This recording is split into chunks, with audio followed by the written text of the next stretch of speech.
Welcome back to the Wild Rose Ranch. I'm Micah, and today we are finally getting this 8-foot roll of fencing up on our rather large deer fence we're putting in to protect our garden. Let's get into it. I see no way this could possibly go poorly by myself.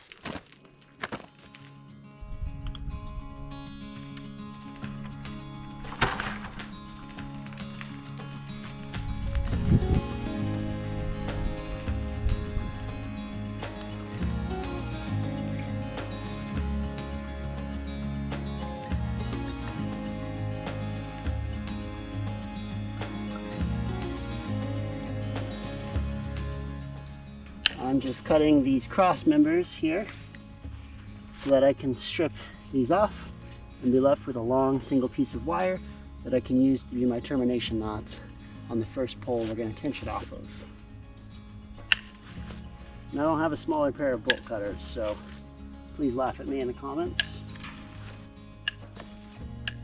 So I found the best way to do this, because these guys are so tight on this particular fence, is just cut this knot open a little bit and then pull it off. So take your absurdly large bolt cutters and carefully don't cut this wire. Like that. And the whole thing is much easier to slide off. Like that.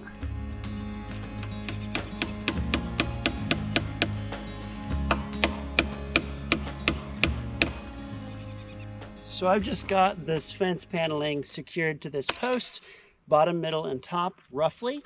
The staples are not tight. There's still enough room to wiggle it around and move it.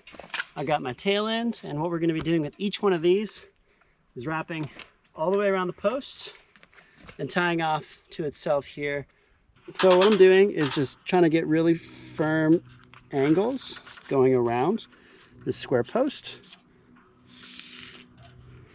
And then I'm actually making them a little steeper by hand like that. That way when I tighten the fence on the other end, there's less slop here that needs to try to pull around the square post, because this wire is not going to slide easily around this post. It's probably just going to bite. So this tail is too short. It ought to be about this long to give yourself a proper handle to work with, but I've been able to make this work with, I think, just enough loops to make a suitable knot. I'm coming in here as tight as I can, making this first bend of the tail. And we're not going to bring the tail up on the outside. We're actually going to bring it around on the inside of the loop, like that.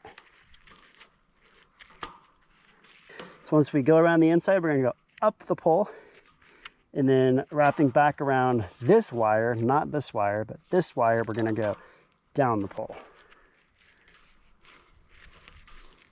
Trying to keep things tight. And now we're just going to wrap this tail back around the horizontal member of this panel. And because it's so short, this 12.5 gauge is pretty tough to bend by hand. So I got my lineman pliers if I need them.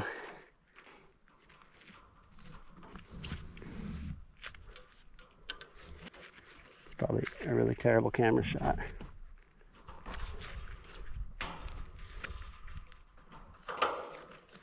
All right, there you have it. 1 termination knot.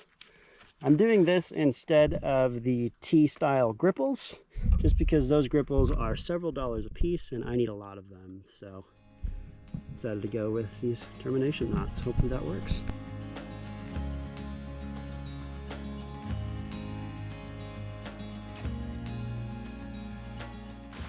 Well, I got it 1 knot into the time lapse before it started absolutely dumping rain. I'm already out here. I would love to finish this tonight so these aren't sticking out. I guess we're gonna get soaked. Let's try to speed this up a bit. And we're back. So I need to get this first section of fence tensioned to this corner. We're gonna tension, staple, wrap the corner, run to the other end, and then actually tie it off on that end. I just made this homemade stretcher bar with 2x4s and 3/8 inch bolts instead of buying an 8-foot stretcher bar for like 400 bucks. And I got some cable come-alongs and chains to create a probably dangerous method of tensioning the fence, but we're gonna see how it works out. Let's do it. we got our tensioning bar just bolted on to each wire here. We've got a couple links of chain top and bottom with our cable coming along here. The chain set to our tractor bucket roughly at the middle, so hopefully the upward and the downward force is roughly even. And we got about 4 feet we can crank on these come-alongs and hopefully get this thing tight without exploding. You just spot me and tell me how they're looking. Okay.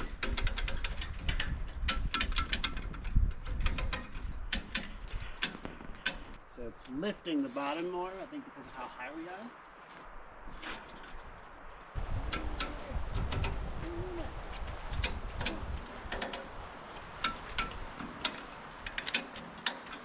That's looking pretty good though. You know what's not looking pretty good? Weather. These are the tension markers built into the fence. One of them should be flattening out as we get close to tension. This one's definitely flattened out, what, like 50%?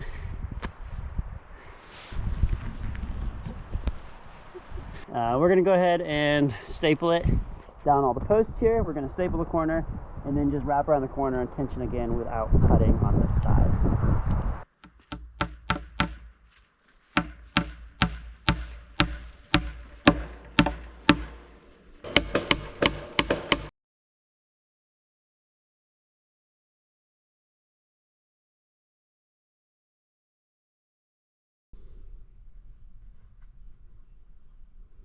All right, we got everything stapled. We did every other on the in-between posts and every wire on the end posts. Now we got to release tension and reset on the other end to tension the next run of wire here. There it is.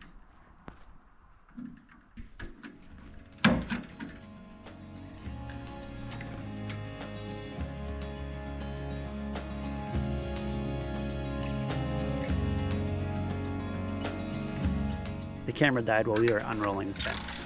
We just got it stretched out to this side. I went ahead and cut the end a little bit long so we weren't fighting with the roll of fence the entire time, because we have a gate right here so we're not doing a continuous run. So we're going to get our tensioning system set up again and go ahead and tighten it.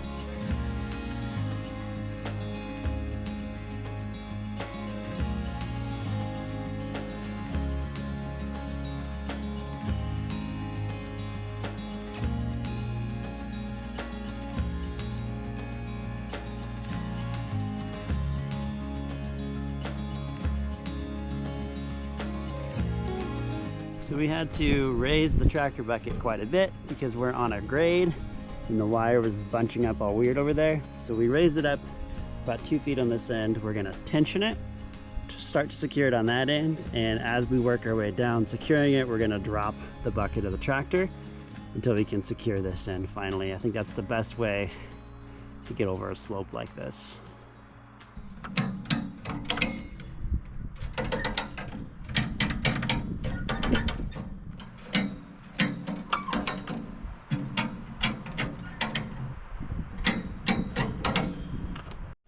I think we got it tight enough. 3,700 pound tractor is off the ground.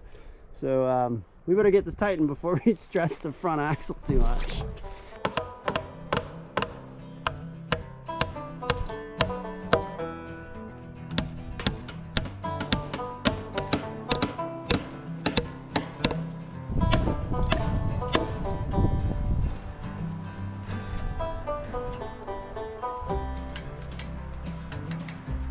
That's a good looking fence.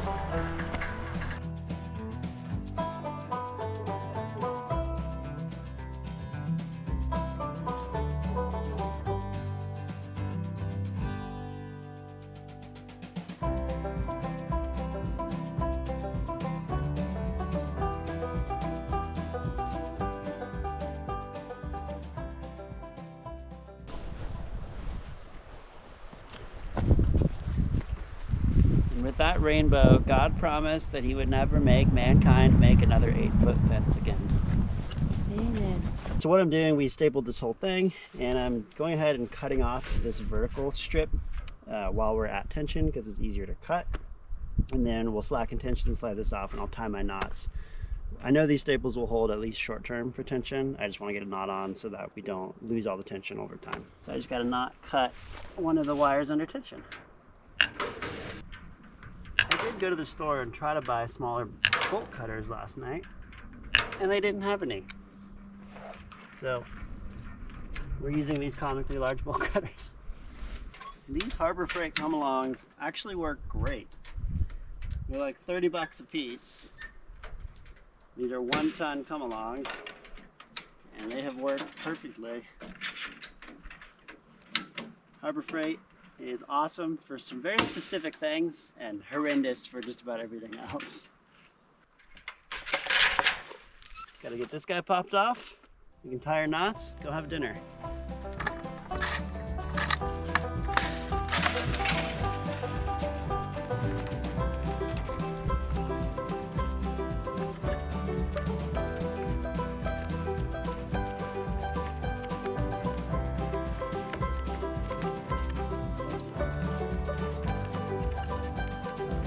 I think we're starting to figure this out.